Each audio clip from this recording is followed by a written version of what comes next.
How's everybody doing? We're like fresh into the weekend. There's still plenty of time for lots of drinks and lots of films to be watched. I got a chance to sneak over to the 5-minute block for a little bit. My name's Matthew Hawkins. I happen to be the sponsor of that block, which is around Chilliwack. Around Chilliwack, where to eat, where to shop, things to do in Chilliwack. So if you are new this weekend, come follow me on Instagram and you can find all sorts of cool stuff about what's happening around Chilliwack. I am very, very excited to be hosting again. Last year, I was looking at a photo on the wall. I was host of How to Make a Short That Hits. And this year, I get to upgrade and go to feature film. So I want to take a moment to acknowledge the fact that the Chilliwack Independent Film Festival and this panel are taking place on the traditional and unceded lands of the Stolo people. This festival would like to recognize and honor the contributions of the Indigenous people that have made and continue to make in our communities. So without further ado, I would like to introduce our panel that I'm very excited to hear from each of you from all over North America. So why don't we start?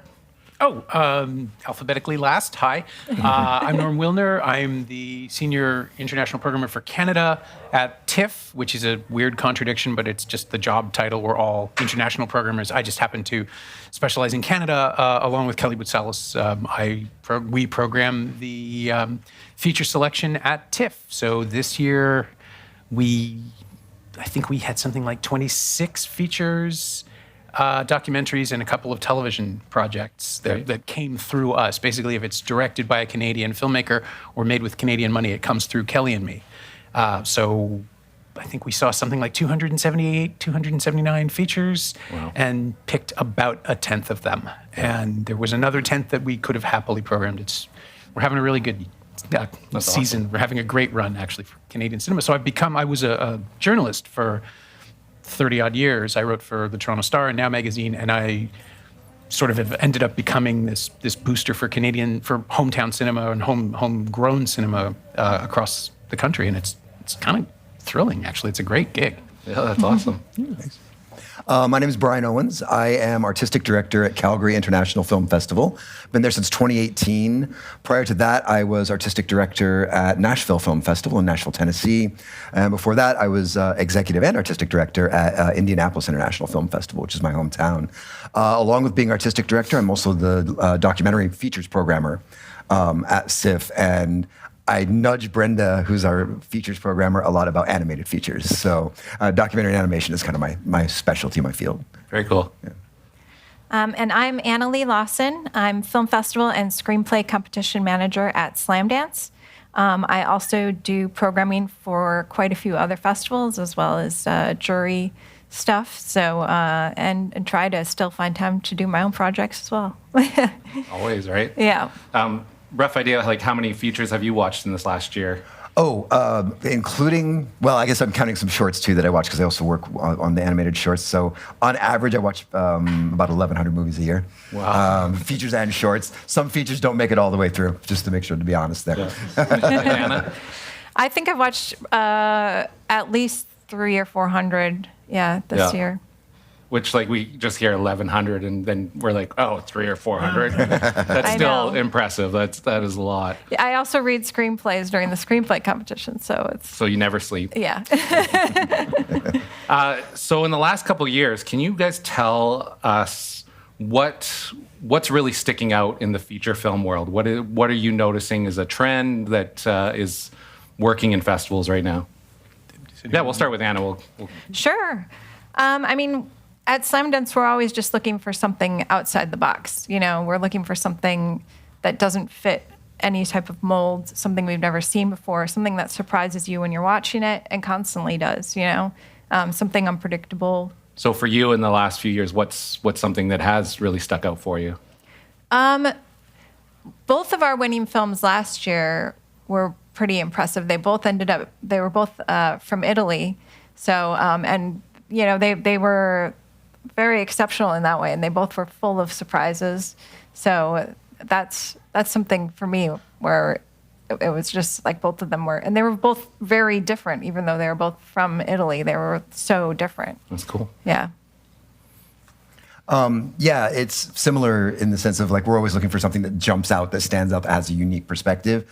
I've noticed sort of for me in the last few years, I'm even maybe pre-pandemic, but mostly post-pandemic, especially on the documentary side, personal stories are doing really well. We had our winner for Best International Documentary was Black Box Diaries, which is directed by a young woman who actually suffered a sexual assault at the hands of a very powerful person in Japan, and she actually documents the process of trying to find justice. Wow. And not all of us will go through trauma like that, but having the strength to tell that story and be as vulnerable with an audience as you can be, I think is one of those things that jumps out. And that's, for me, whether it's documentary or narrative, like I really will attach myself to a personal story, right, or something that at least feels personal, even if you're telling a story that's not necessarily your own. Yeah. Norm? I've seen kind of two streams really emerging in independent cinema, both Canadian and international. One is, I'm still trying to figure out what to call it, but it's filmmakers using the language of genre cinema to tell conventional, well, not conventional, that's the problem, you can't put your finger on it, but using the language of horror, using the language of the thriller, science fiction, even sort of broad comedy to push something else through that is personal, relatable, human, emotional. There's a whole wave, like Cronenberg's The Shrouds, weirdly enough, I don't know if anyone has seen this yet, but it's an incredibly powerful film about the death of his wife and how throwing himself into work didn't save him. And it's framed as a techno thriller, and it has all the signature elements of body horror that he's developed through his entire career, but it's just about how he can't get past this thing, to the point where he dresses and styles Vincent Cassel to look exactly like. There's one shot where Cassel's face is in shadow, and I just thought it was Cronenberg for a second, that he'd sort of snuck in his literal Hitchcockian cameo. Right. And that's the most mainstream-ish example, but then there are also smaller films like T.O. Horn's film Seeds, which is half a buddy comedy and half Clear Cut. And it's in conversation with Clear Cut, which is a film that Richard Bujowski made 30 years ago with Graham Greene. And she's cast Greene as the version of himself that he played in Clear Cut, as well as the actor Graham Greene, which is ingenious. But building this hall of mirrors into her own concerns and an immediate story through horror and catharsis, or the language of horror films. And it is not a horror movie, but it gets bloody and it gets grim, and then you see it with an audience and 500 people absolutely lose their minds over the final shot. And that's exactly what she's trying to do. And she's using the tropes. There's a film called In a Violent Nature, which turns the Friday the 13th formula on its head by trapping you behind the Jason. You spend the entire movie following the serial killer rather than hanging around with the teenagers while they have sex and drink and do all the things that Jason hates. And what's brilliant about it is that you spend the entire movie in hell, trapped with this character who has no agency. He can only kill, and he doesn't even fully understand why. But somebody had to spend their entire life growing up on these movies to internalize what it is about them that he needed to figure out and make his movie to break the whole thing open. And that's what's going on now. I think we're at a place where we're saturated, and maybe superhero movies started it because they legitimized genre in a way that just guarantees that funding will find it. Right.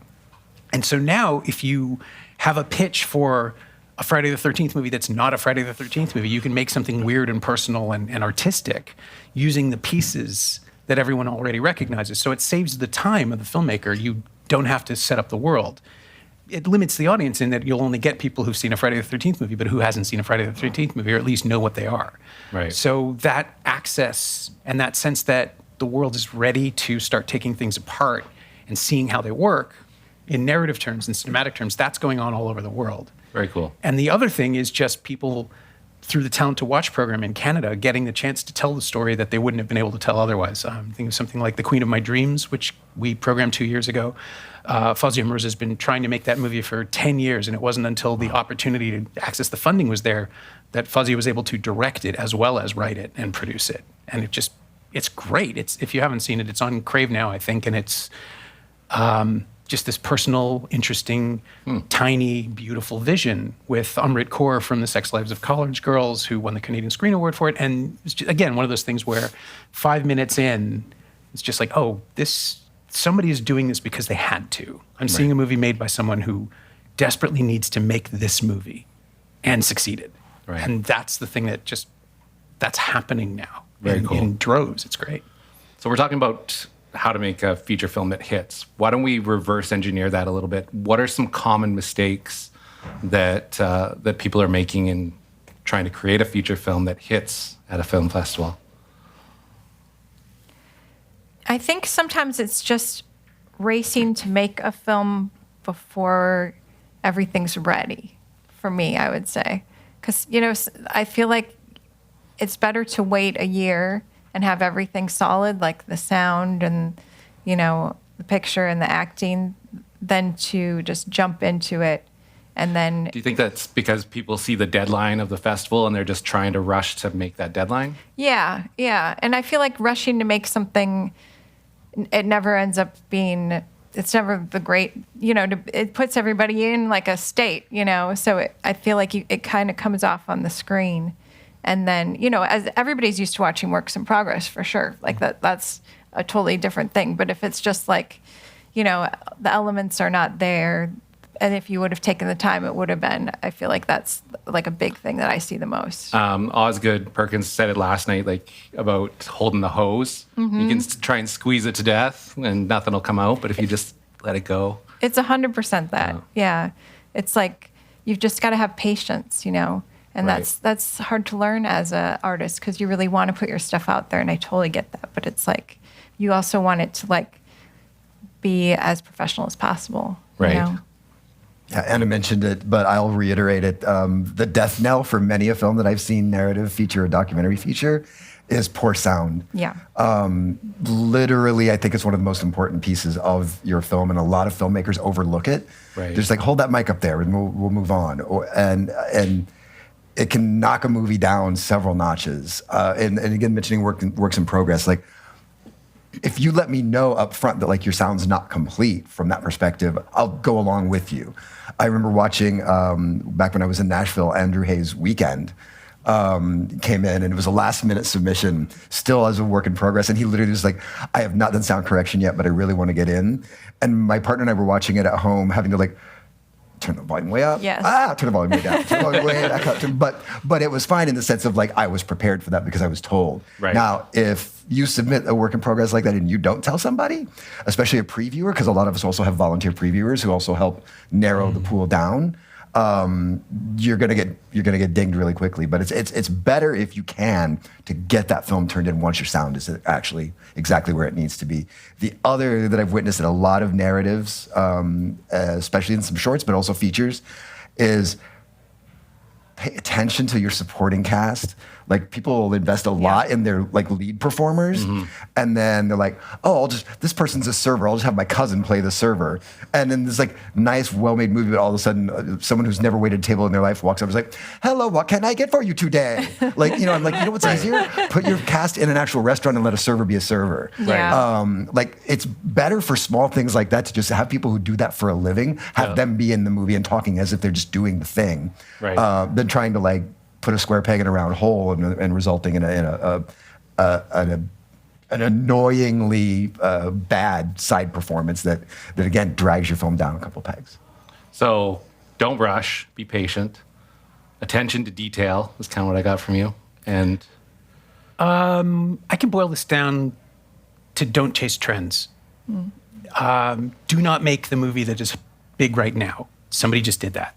You don't need to do Emilia Perez just yet, right? I mean, if whatever's being, or Honora, a film that's being lauded on the festival schedule, the following year, sometimes it takes 2 years, but you'll see this wave of movies that are exactly the same pitch, told in a different way, framed with different stakes maybe, or cast with people who might not have played the role in the other version because somebody already did that. But all that tells me is you didn't have an idea. You just wanted to make a movie. And it's great to want to make a movie, but everybody knows when they're seeing a copy of a copy of a copy. Everybody knows when they're seeing something that they recognize. Even, remember how there was this wave of movies that started with a slowed down song of a slowed down version of a pop hit? There's all the trailers doing it now. Somebody did that once and it was really clever. Don't do it. We saw the first one. And if we didn't, we've seen the 5 that followed that.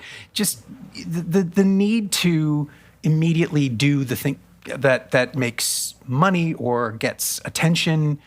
It's a good impulse, I think, on some level, because it is somebody who desperately wants to create and desperately wants to make something and latched on to the thing that was in front of them. But by the time it comes out, you're 2 years behind the trend. Yeah. The big example is, when Braveheart came out, it came out opposite Rob Roy, 2 big movies with men in kilts yelling at the English. And that only happened because of The Last of the Mohicans 3 years before. Everybody wanted to make that. But there was only one movie in 1992 when Michael Mann released The Last of the Mohicans. Then Rob Roy and Braveheart came out. Then there was another wave of films that followed those. And out of that, 5 years later, you get Gladiator. But we only remember the good ones. There were 10 others that nobody remembers because they were made cheaply, or they were made poorly, or they didn't have a script to begin with, and it was like untitled Gladiator movie Part 7. And of course, now I'm talking about this the week, and Gladiator 2 just opened. But that's my point, that everything echoes, everything rolls in waves, and you don't want to be part of the derivative wave. Kevin Smith has a great thing. He talks about that. Like, start with imitation. There's nothing wrong with that, but that's your avenue in, and work your way to creating your own art. So create with imitation, but get to what the story is that you want to tell, something original, something fresh and new. And yeah, well, I mean, Clerks is absolutely part of the post-Reservoir Dogs wave. Yeah. Right? But Reservoir Dogs isn't credited with sparking the wave. Everybody remembers Pulp Fiction because Pulp Fiction made $100 million. Yeah. But that was the second one. That came after. It was the success of Reservoir Dogs coming out of Sundance and being picked up and becoming a home video hit, which doesn't happen anymore, which is a real shame. What's a home video hit? I know. In the olden days. What's video? Yeah. What's the line from Pulp Fiction? You have a TV, on the TV, they show shows. It was possible to finance a film exclusively for home video. That doesn't happen anymore, which is a shame, because that was a great avenue for people to figure stuff out and make their way up. John Dahl's The Last Seduction is another one, 1990, Red Rock West with Nicolas Cage. There's this whole wave of neo-noirs that happened the same time as Reservoir Dogs. But because Tarantino was the success, the other ones all got wiped out. Right. So no one made the rest, the One False Move knockoff or the Red Rock West knockoff. Be the person who's making something, in the corridor, but not exactly the same. And you have a chance at getting noticed because you're offering something that isn't exactly like the thing that we all just saw. Just, very cool.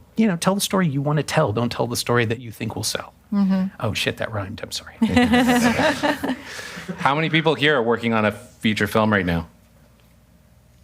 Good. So I'm Nice, sure good. there's some questions to be had. You guys open for this? Ready Yeah, for let's this? jump in. Let's do We're it. we should have a microphone coming around, I think. How many people are working on Gladiator 3? There's already a Wicked 2. You don't need to do that. I'm looking to see where the microphone is, and I'm not sure who has it. There we go. Here we go. The Wizard of Oz is here. I thought this would start at 20 minutes to go. No. I took a poll from Darren Blakeborough, and Oh. so let's. There's somebody up here right at the front. We'll just start there. Who had their hand up? Who's making a feature film? You have a question? No bad questions, really. No.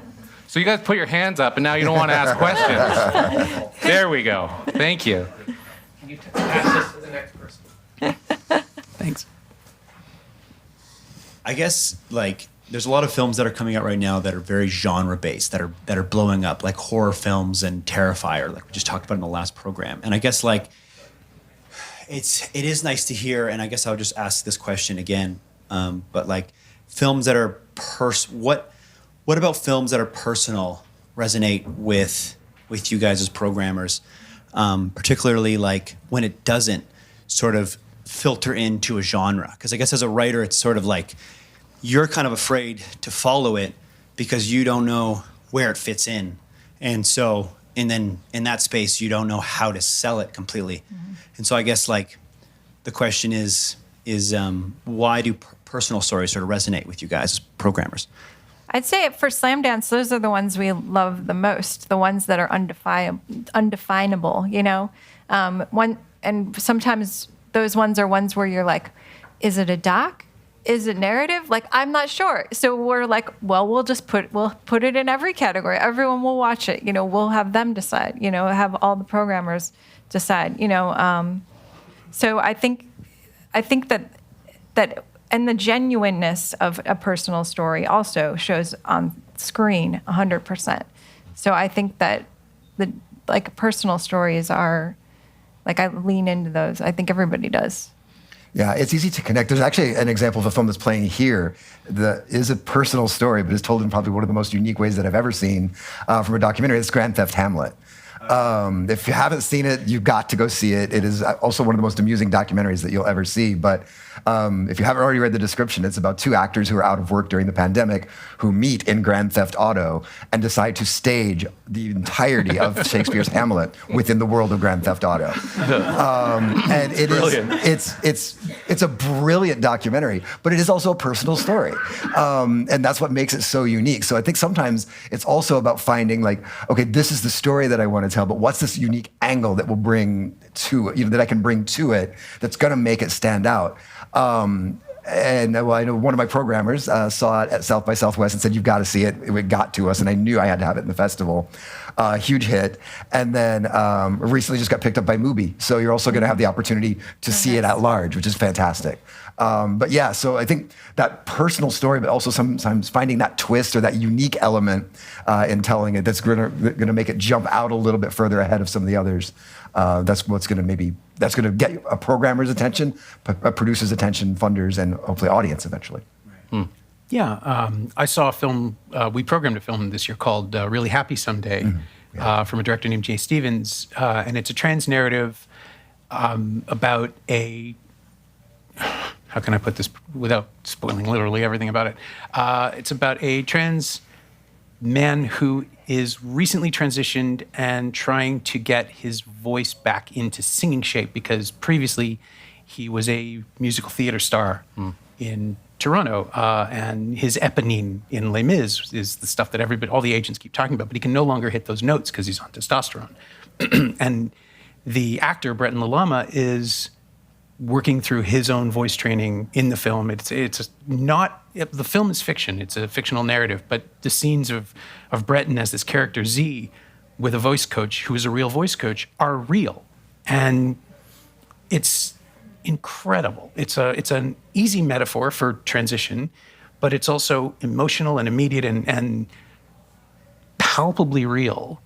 And within 10 minutes of the film, it's just like, I've never seen anything like this. This is a new angle. And the other thing that speaking of trends, the other thing that I noticed is that we're no longer seeing coming out narratives produced in the scope, because again, culture has assimilated those and we've moved on, and now we're watching what happens afterwards, right? Which is, I think, honestly, infinitely more interesting because the coming out journey is always along a specific story structure. The experience is different for everyone, but the beats that you hit are always the same for a movie because you have to compress it to 90 minutes and do whatever the audience is expecting to keep them committed. But on the other side of that, the movies always end on the possibility of happiness or the next steps. Now we're seeing films about the next steps, and those are different every time. And Really Happy Someday, if you get the chance to see it, is just this remarkable example of how to do something with no money, but shot over the course of the year. Bretton refers to it as his boyhood because he looks back and doesn't recognize the person he is at the beginning, but he's on his way to becoming the person he is now. And it's an incredible accomplishment.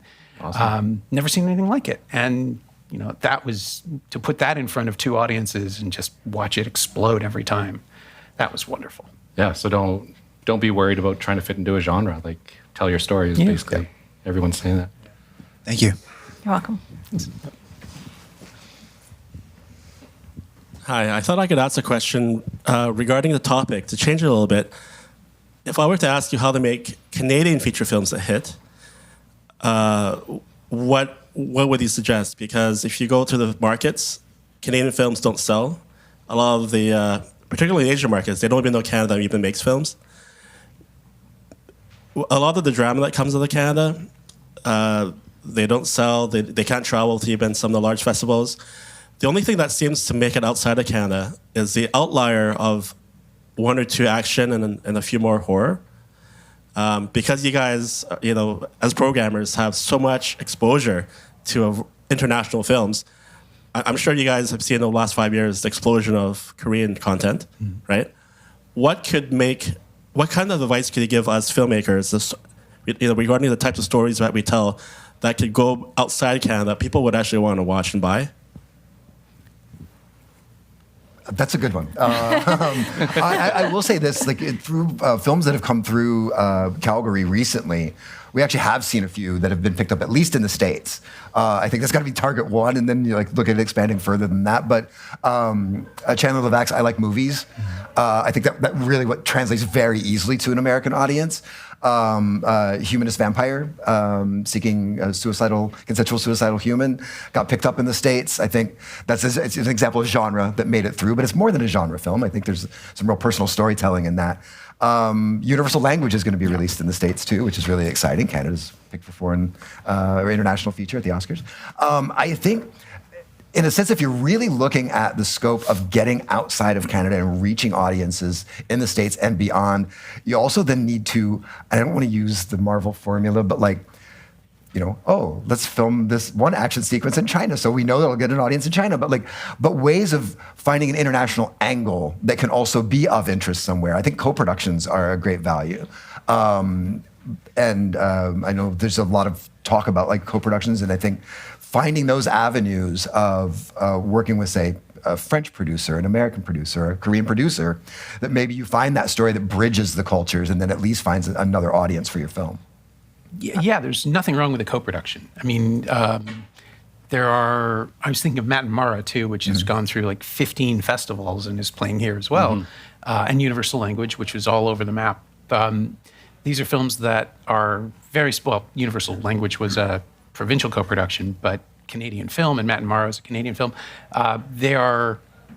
I think they're also works by filmmakers who are at a certain point where they're just about to be festival darlings, or they're breaking out of being festival darlings, and with the possibility of enough excitement around a film that leads to a pickup by a distributor. But there was also Gillian McKercher's film Lucky Star, made out of Calgary, which is set in the Chinese community in Calgary and perform mostly in English, I think 80%. Yeah, about 80, and 75, 80. That is, I think, going to have a festival life and will probably get picked up. But it doesn't feel like a calculation. It just feels like a natural story being told in this environment. But Canada has, we're a diasporic nation. We're a nation of diasporas. And there are stories being told in every single corner. And some of them will have international appeal and some of them won't. But the one thing English Canadians cannot do is compete with Montreal commercial cinema. Those guys are operating they've created a superstructure that has audiences supporting their films, money coming into them.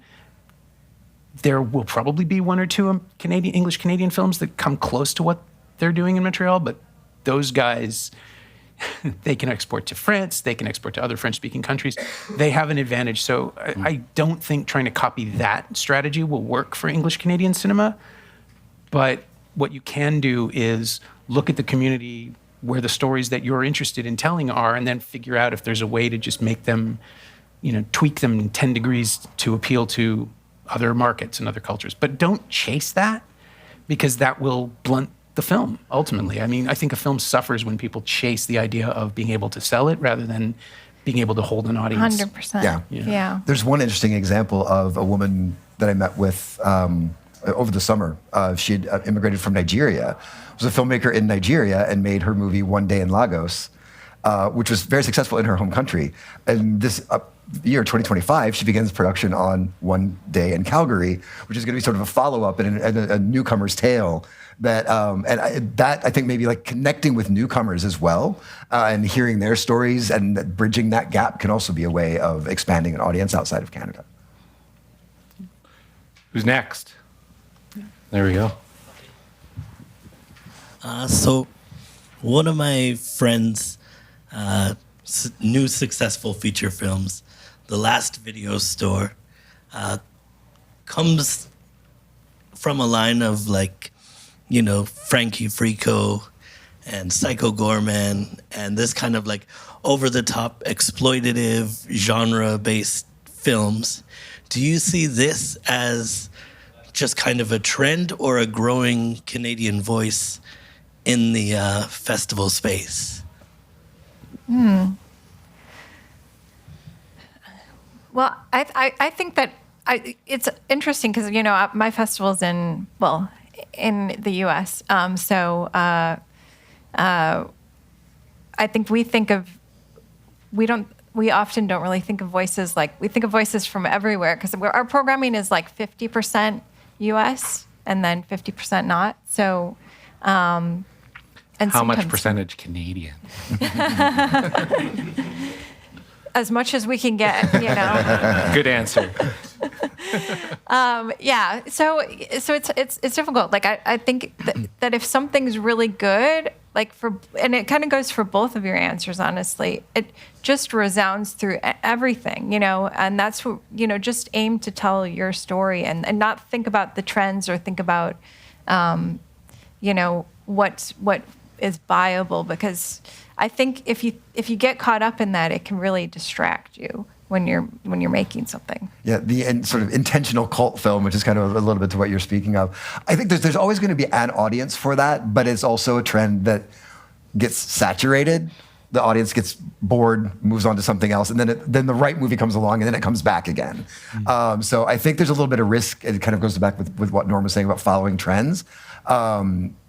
But they're fun. I mean, let's be honest. And so, like I said, I do think there's always going to be an audience for them, but what that audience size is going to be, I think is going to ebb and flow over time. Yeah, I mean, the Astron 6 guys have absolutely cornered the market on that specific kind of thing, and they are always fun, and I love looking forward to them. And I work with Peter Kaplowski, so he's in touch with them all the time. He produced Psycho Gorman, and I think he was also involved peripherally with Frankie Frico. But we can't have them at TIFF, right? Because it's just too obviously a conflict of interest, which is a shame because I would have loved to subject people to Psycho Gorman. It was 2020, it wouldn't have happened anyway. But that's one film every 3 years, right? You can try to fill that void, but you have to be as good as they are. Mm-hmm. Otherwise, you look like a knockoff. And it's the same thing. If you're chasing a specific mode, Frankie Frico is basically Ghoulies Go to College, if you haven't seen that, with a man stuck in a rut, having his life destroyed by a bunch of puppets, which are, sassy and back-talking and dressed like robots from the 90s or cowgirls. It's really fun. But only one Frankie Frico can exist. If you do another Frankie Frico and you're not making a direct sequel with the same team, it either won't be as good, or it will be an incredible masterpiece breakthrough that no one will see because they'll say it's Frankie Frico. Find your own thing, right? Like even the Astron 6 guys went off and made The Void a few years back, which is this terrific, similarly retro, handmade practical effects kind of thriller with pieces of John Carpenter's movies rattling around in it, but it's their love song to Prince of Darkness and In the Mouth of Madness and all of the other apocalypse films that he's made. And it doesn't wink at the audience the way their other movies do. So it feels like a really bracing change of pace for them. It was like a breath of fresh air. And then they went back to silly puppets killing each other, which is also really fun. But again, it's just them. You need to find a way to work outside that specific continuum. Otherwise, you will only suffer by comparison. Who's up next? Right next to you there. And then we'll go over. I was really curious if you had any feature films that had previously been at your festivals as short films, like a proof of concept. Oh, yeah. And what worked about them, and if maybe also if there's some that you had to reject. Yeah. Well, I haven't personally seen one, but I have seen, sometimes also we have the screenplay competition and we sometimes get those come in. So it is always kind of exciting to see because that it's that's something that everyone's familiar with and has already put so much love towards. But I think it does happen a lot of times, and when it's already part of the, we consider anybody who's our alumni part of our family. So when it comes from anybody of our family, it's very ooh, this is exciting, no matter what it is, I think probably one of the most recent examples of sort of a big success breakthrough of short to features, Thunder Road, Jim Cummings film. The short won a bunch of awards. The feature went on to win a bunch of awards. But it has to be done just right. I do want to make that point that Thunder Road, the short, still felt like a complete story. And it turned out it was essentially the first scene of the feature, but it was complete enough that it worked as a short, and then the feature worked. One thing that will be a drawback about a short that you're intending to put into a feature is if you leave me feeling watching it like, no, you're just doing this as a calling card for a feature. I can tell that this is just trying to get production money. It's not actually telling its own complete story in the like 7 to 10 minutes that you're giving me. Yeah. I think it's a good strategy to use, but you have to do it very, very well. Make sure that the short itself lives on its own really nicely, and then it feels just right to expand it. One example that I had back in my days in Indianapolis was a short that came in from a young woman, and it was like one of the last two. Like, it was like, oh, does it go in? But it was 27 minutes long, and I could get these other two that were in the stack, right? Like they could go into the festival. But I specifically wrote her. She was an Arab-American filmmaker based out of Detroit. And I just first of all, if you can drive down to Indianapolis, I have a pass waiting for you. Second, I wanted to explain to you why that it didn't make the final cut, because I think you've got talent. There's a lot going on here. And I said two things. Either you need to cut it way down, like get it down to like 15 to 17 minutes, not 27. Or two, I really think this is a feature that you're holding back on, and you can actually expand that out. And then 3 years later, TIFF announced their lineup, and world premiering at that film was the feature Detroit Unleaded. And that's one of those things where I was so happy to see that she didn't give up on that work, that she actually sought feedback, took the risk, and succeeded with it. And then I got to have that film at Nashville too, which was really exciting. So, but yeah, that's just I think it can be done. I think you just have to have really good strategy and be really open to feedback if that's the path that you're going to take. Cool. Thank you so much. Yeah, The Queen of My Dreams was a short film in 2012, I think, or 2012, and then 2023 was a feature. And it played TIFF, and it was in Canada's top 10, and Fuzzy was part of the Talent Lab, subsequently working to develop it. But really, it simply is the same story told in a different way, through memory, through videotapes of an actor that both Fazia and her mom were raised on. Basically, her mother raised her on this video, and then the film finds a way to completely expand and fictionalize it, turning it into a story of both a mother and a daughter, to the point where the device of the movie only shows up once or twice, but it's the same story. It's really remarkably expanded naturally. And it took 10 years. It took an additional year, actually, because I believe, if I'm right on this one, they shot just before COVID and then had to cut it and recut it over the lockdown year, where there was just no progress being. And that was something I noticed too. I don't know if you all did as well, but the films shot but not finished during COVID are markedly different from the films that were written but not shot before COVID, because you had time to work the edit from the 2020-21 films, and then you had time to work the script from the 2020-21 screenplays. And what that, I think, has given us are films that are sharpened to a point before they ever get before camera. And I'm really curious to see what happens next year when we're back to some sort of conventional timeline of films that were written and shot and cut all after the fact. Yeah, I hope it will carry on. People have learned patience, new methods, and that it improves them when they take the time to do that. Hopefully, fingers crossed. Yeah, and this goes back to the don't rush to make a deadline Yeah. thing. Take as long as you need to. Everybody says, if films aren't released, they escape. And all works of art are just abandoned by a filmmaker who can no longer find their way out and just take it, put it in front of people. But when you have something. I think ultimately, if you're an artist, you're never free of self-doubt, and you'll always be questioning it. But eventually, I think people get to a point where the response to the test screenings or the work prints is strong enough that they feel they can put it into the world. But if it's not, there's nothing wrong with waiting and breathing and seeing what else might be possible, what you might be able to do. Just like a line of dialogue looped in a different direction might change the entire emotional arc of a climax. You never know. Yeah. And if something doesn't feel right, don't give it to us. Just wait. There you go. That's excellent advice right there. Let it If it simmer. doesn't feel good, Yeah. don't pass it over. Keep Yeah, waiting. because then they'll often keep switching out the link for the video because Oh, they God, I keep hate working on it, and it's very hard to keep up with when when that happens, Programmers don't like just going wait a back to year. rewatch it just because you made a brief edit. Like, try to get your last edit in. That's definitely Yeah. sure I mean, I don't mind revisiting something if I feel like it's going somewhere. Yeah, but ultimately, if I've seen a movie and it's not very strong, you telling me that you fixed the color correction isn't going to change the plot. Right. Like, it's a huge thing. Everybody thinks there's some kind of post-production miracle. There isn't. There is only what you made. And Quality storytelling. Yeah. well, tell the story, make it an interesting, like do something different, do something interesting, do something novel, find the new way to tell the story that everybody's told 100 times before. But yeah, it won't, sometimes it's the music. Sometimes you can fix something with a score, I admit that. But if you don't have me 100 minutes in the first time, you're not going to get me the third time. It just seems like a big leap.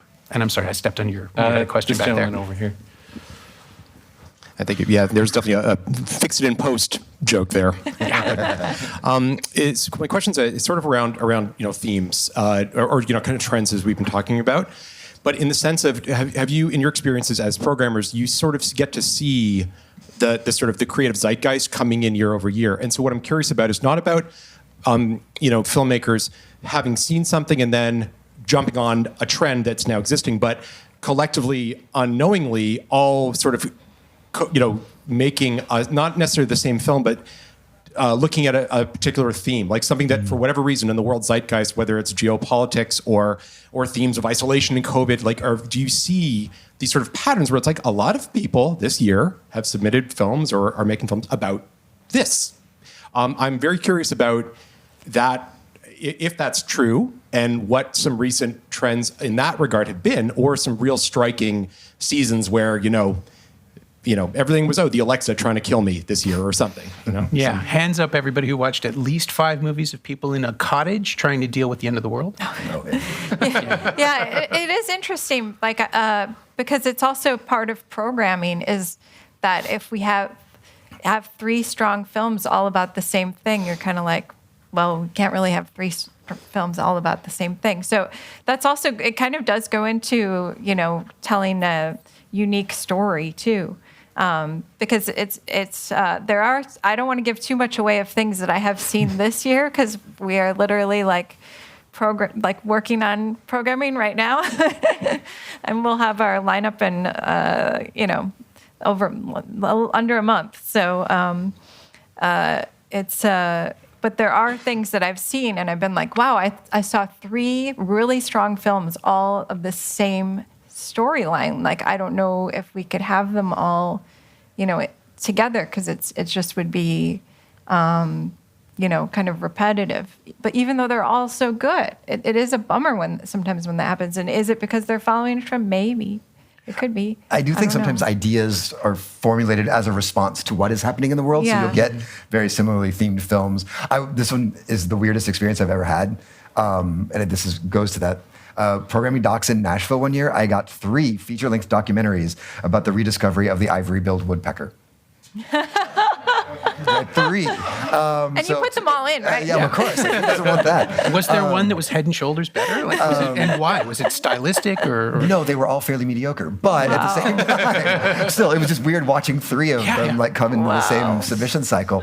But this year we had an interesting thing with submissions to Calgary about films about the return of the bison to the prairies.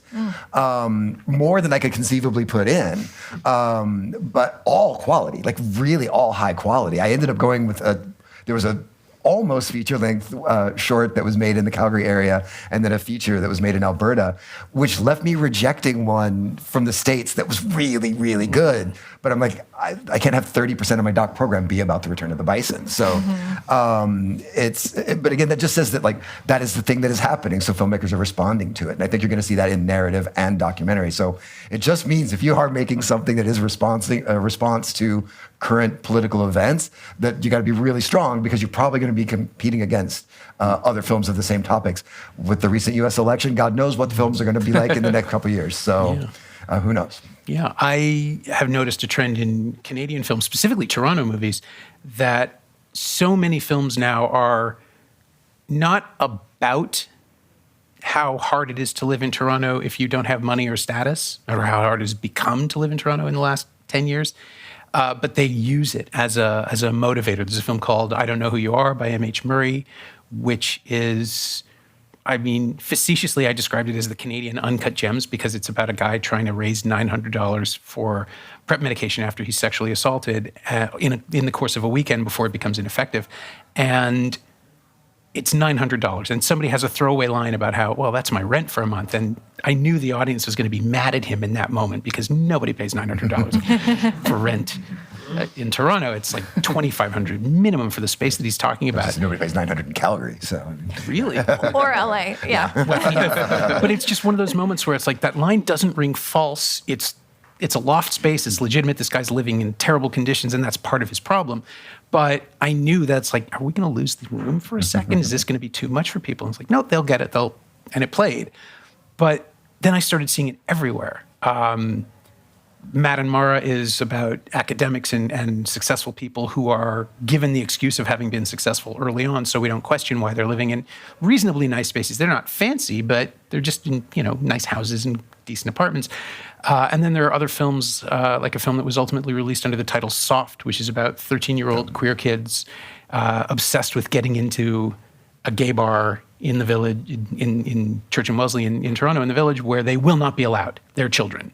And it's great because it gives you this perspective of kids who have absolutely no idea what money is but they know they're low status. They're from the burbs. They're one of them is basically abandoned by his parents, and the quest to get into the club becomes the thing that it's the Wizard of Oz. It's the thing that will fix them, and it won't. But making the audience realize that they are ignorant of these obstacles is a really interesting thread that the filmmaker Joey Amenta runs, and watching that with an audience and watching people understand, like coming in, cluing in ahead of the kids, but figuring it out collectively as an audience. That was the first one, I think, where it really became clear to me that people are starting to make low-budget films about how they can't afford to live in Toronto and make low-budget films. So, talking about low-budget feature films, what is a feature film that has been in one of your festivals that was shot on an incredibly low budget and has done well? Oh, that's so many. Well, I can give an example of a film I was in I was in a film called The Fourth that played at another festival that's in Park City. I don't know what it's called. And it's a feature film. We shot it with just friends, and it was just. It's on all the streaming. It's on Apple. It's on Amazon. What kind of budget are we talking? But it was like under $1,000. Wow. So yeah. And then of course, once it got into festivals, then we're looking at DCPs and publicists and all. So anything that we spent on it was all like after the fact. Right. So make friends with someone that has camera and audio gear. Yeah, the audio one was the one that was probably where we spent the most on. In Nashville, I programmed this feature film in our new directors competition called The Fourth. For real, I love that movie. Was there a woodpecker in it too? No woodpeckers in that one. But no, there have been a lot. Like if you look at some of the work that their more recent stuff has a bigger budget, but the team Vanishing Angle out of LA. They started with really low budget stuff, and they've worked their way up to where they really did get a lot of funding. But yeah, I think there's great examples of everywhere budgets that are 10, 15, 20,000. Yeah, I mean, you can do it. I mean, you get a good group of people together. I mean, the most important part is you've got to have a good sound person for sure, and you got to have good cinematography. Hopefully, you've got friends that do both of those things. But yeah, it can definitely be done. Yeah, Really Happy Sunday was made for almost no money. I said Sunday. I always do that. Really Happy Someday. Was shot on a shoestring on basically goodwill from pretty much everybody except Breton and Jay, the voice teacher and pianist who played Z's voice teacher and pianist, because they had to shoot it over a year to document the seasons changing and Z growing into his body. And they had to hope that, businesses were still standing. This bar on Queen Street West, Squirrely's, this legendary bar in Trinity Bellwoods. Sorry, this is so weird and local. They closed this week. And I just got an email or an Instagram message from Breton going, "Ha! They lasted long enough to finish the film. There, like key scenes are shot there, and it becomes like the character goes to work, gets a bar back at Squirrely's, and it's this had to be this recognizable space that a Toronto audience would understand is. So what kind of budget was that? None. Begging. They basically goodwill. Just help us, please. Yeah, the car you see is somebody's car. They had some money, but not a great deal. But again, like to be able to do that, it has to come back to good storytelling.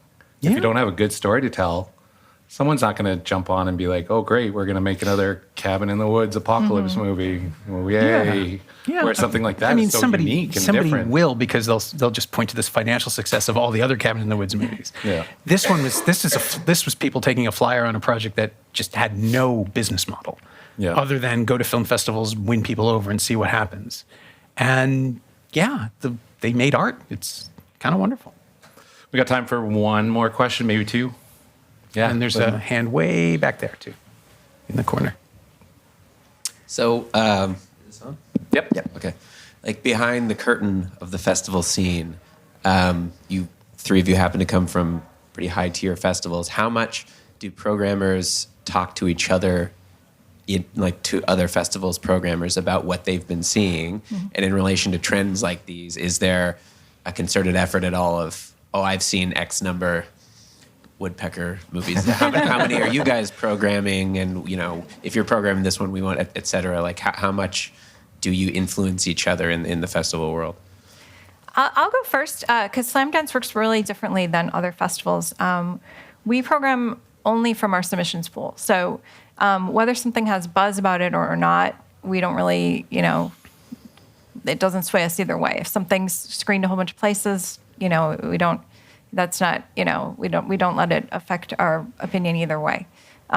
So it's really interesting because I do programming for other festivals sometimes, and it works so differently. But both are great, But I do really love that everything is just really straightforward there, and that it's just all straight from the submissions, and there's not any, calling in a favor or like, this is so and so is sending this in to us. It's just all straight from everyone's. Starts out with exactly the same, and everyone's vote counts exactly the same. It could be whether it's like our founder who's watched it, or any other programmer. It's all the same vote. So it's really kind of amazing. I love how democratic that it is and how that works. Very cool. Yeah. We largely program, especially for our competitions, largely do come from submissions. But that doesn't mean that I don't have contacts at other festivals and we don't look out for each other. Probably best, for instance, is my friend Jane Julian, who's a programmer, and we go way back, almost the full 20 years that I've been doing this.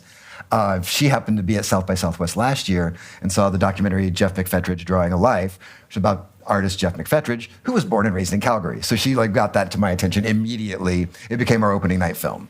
And so to that degree, I think we all do look out for each other in that sense of if I know another programmer and I'm like, oh my gosh, you're going to love this one, or this is perfect because it was filmed in Washington and you're programming in Washington. And if I don't know if you've seen it yet, but to say that we don't communicate, we do. I will tell one other story, and I'll keep it brief. We do tell stories about how you behave at festivals, too. Because I had a producer badmouth my festivals to a potential sponsor because the volume was a little too soft at the beginning. Wow. Wow. I mean, this was something that was fixed in 5 seconds, mind you. So needless to say, I let people know about her behavior at our festival. And then when I had moved to Nashville, a submission came in and her name was his producer. I still watched it, but he had a tough hurdle to climb to try to get into that festival, knowing how she had behaved. So I will not name names, so don't even ask me afterward. That's a really good point, though. There is a value judgment in knowing that if you have a film there, the film's team will, represent themselves like adults. And we've run into some bad behavior here and there. And while, again, I will look at the next film that the person in question submits, and I will do my absolute best to have an open mind. But I will also have to factor in what the audience's experience might be like if something happens that sets this person off, and how to manage that. And if the film is great, I will program it, but I will sit down with the talent beforehand and the agent and whoever I can talk to and just say, look, this can't happen twice. And fortunately, when you're dealing with people who have second, third, fifth, seventh movies, generally, for the most part, the people working with them, now I'm talking about bad behavior, but the people working with them, either there's two kinds of teams, right? There's the team that enables whatever it takes to get their thing on the screen, including telling the person that, no, the world is against you, you have to just shout more. And then there are people who are saying, yeah, you know, this person's temperamental, but we'll do our best to measure expectations. Self-awareness is a huge, huge superpower, and we all know the person we don't want to be stuck in a room with. Don't be that person. Honestly, that is the most important advice I can ever give you. And this isn't just, you know, or I'll never look at your film. That's not how it works. If you are, the worst people think they make the best art. Yeah. If you are doubting yourself, if you're questioning yourself, that's really healthy. I have imposter syndrome, and I, you know, rightly so. I've only been doing this for 3 years, and I really don't know why I'm entrusted with the level of power that I have. But you can be the best version of yourself and make the best art that you can make without being an asshole. Really, plain and simple. My job as a parent, I have 3 kids. My ultimate goal: don't raise assholes. Yeah. Well, and it's interesting because it goes for every single job in film. I think, like, you know, if you're working with someone and they're horrible, you're not going to hire them again. And some of those people that you are like, wow, they get so much work.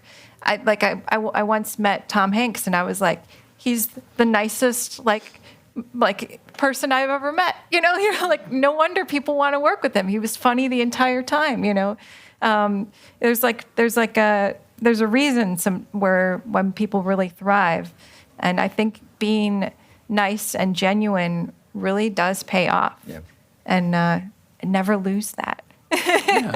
Authenticity goes a long way. Yeah, such a long way. You can fake that. You can do anything. Yeah. I was going to touch that too. Again, be nice to everybody, but always be especially nice to the assistants, because the assistants move up. Yeah. And if they remember you being good to them when they were in a lower position, they're going to be good to you when they move up. That's really important. And this is how low the bar is. You don't have to be good.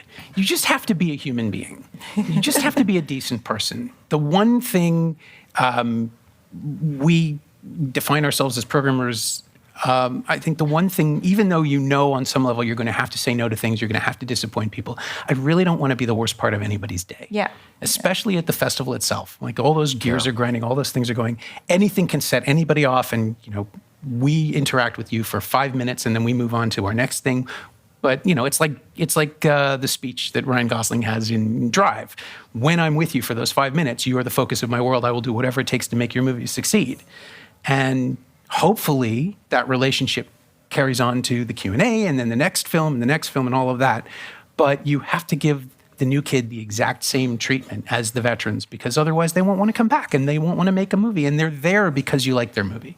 Like, if you're at the festival, you cleared the hurdle. The audience is the next challenge, but the festival itself is there to support you. So make something that makes us want to support you. I mean, that's the worst part about this whole topic. There is no answer. There's only advice. Be true to yourself. Tell the story you want to tell. Try to tell it the way that no one else but you could tell it. There are, 80,000 movies about a Frankenstein. Yeah. But the story is sound. The bones are good. So if you can find a way to make those bones dance for you, you've made a good Frankenstein. So, Anna, Brian, Norm, thank you very much. Appreciate your time. Thank you all. To wrap it up, really, Anna, be patient. Brian, focus on quality. Don't follow trends. And the last point that we really got from you guys was, don't be an asshole. So, thank you, everybody. Hope you have a great day. Thank you.